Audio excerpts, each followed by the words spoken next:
വികസന കുതിപ്പിനൊരുങ്ങി രാമക്കൽമേട് ടൂറിസം കേന്ദ്രത്തിന്റെ നവീകരണത്തിനായി 1 കോടി രൂപയുടെ ഭരണാനുമതി. അടിസ്ഥാന സൗകര്യങ്ങളടക്കം വർദ്ധിപ്പിക്കുന്നതിനാണ് ഭരണാനുമതി ലഭിച്ചിരിക്കുന്നത്. ജില്ലയിലെ പ്രധാന ടൂറിസം കേന്ദ്രമായ രാമക്കൽമേട് കൂടുതൽ സൗകര്യങ്ങളോടെ മുഖം മിനുക്കുമ്പോൾ കൂടുതൽ സഞ്ചാരികളെ ഇവിടേക്ക് ആകർഷിക്കാൻ കഴിയുമെന്നാണ് ടൂറിസം വകുപ്പിന്റെ പ്രതീക്ഷ.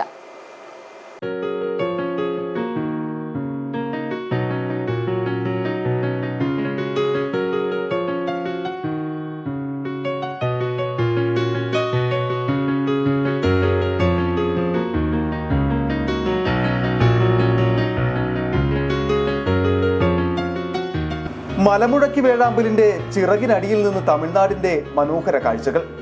മലയുടെ നെറുകയിൽ സഞ്ചാരികളെ കാത്തിരിക്കുന്ന കുറവനും കുറത്തിയും, നിർത്താതെ വീശിയടിക്കുന്ന തണുത്ത കാറ്റ്, കോടമഞ്ഞ് മൂടുന്ന പശ്ചിമഘട്ട മലനിരകളുടെ വിസ്മയ കാഴ്ച. അങ്ങനെ പറഞ്ഞറിയിക്കാൻ പറ്റാത്ത പ്രകൃതി മനോഹാരിതയുടെ വിസ്മയ ലോകം. അതാണ് രാമക്കൽമേട്. ഇടുക്കിയിലേക്ക് എത്തുന്ന സഞ്ചാരികൾ രാമക്കൽമേട് സന്ദർശിക്കാതെ മടങ്ങില്ല. അത്ര കണ്ട് വശ്യതയുണ്ട് ഈ സ്വപ്നഭൂമിക്ക്.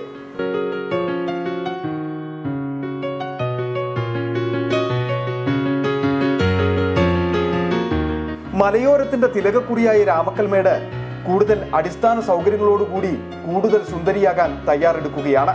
മുഖമെനിക്കാൻ 1 കോടിയുടെ ഭരണാനുമതിയാണ് ലഭിച്ചത്. സംസ്ഥാന ടൂറിസം വകുപ്പിന്റെ അനുഭവവേദ്യ ടൂറിസം സംരംഭങ്ങൾക്ക് രാമക്കൽമേട്ടിൽ വലിയ സാധ്യതയുണ്ടെന്നാണ് വകുപ്പ് മന്ത്രി മുഹമ്മദ് റിയാസ് അടക്കം വ്യക്തമാക്കുന്നത്. അതുകൊണ്ട് തന്നെയാണ് രാമക്കൽമേടിന്റെ വികസനത്തിനായി 1 കോടി രൂപയുടെ ഭരണാനുമതി നൽകിയിരിക്കുന്നത്. ചുറ്റുവേലി, ഇരിപ്പിടങ്ങൾ എന്നിവ നിർമ്മിക്കും. കൂടാതെ പ്രവേശന കവാടം, ടിക്കറ്റ് കൗണ്ടർ, പുൽമൈതാനം, സോളാർ ലൈറ്റ്, വേസ്റ്റ് ബിന്നുകൾ, ശുചിമുറികൾ, കുട്ടികളുടെ പാർക്ക്, ക്യാൻറ്റീൻ എന്നിവയടക്കം നവീകരിക്കും. ജില്ലയിൽ DTPCക്ക് ഏറ്റവും കൂടുതൽ വരുമാനം ലഭിക്കുന്ന സെന്ററുകളിൽ ഒന്നാണ് രാമക്കൽമേട്. City vision, Nedumkandam.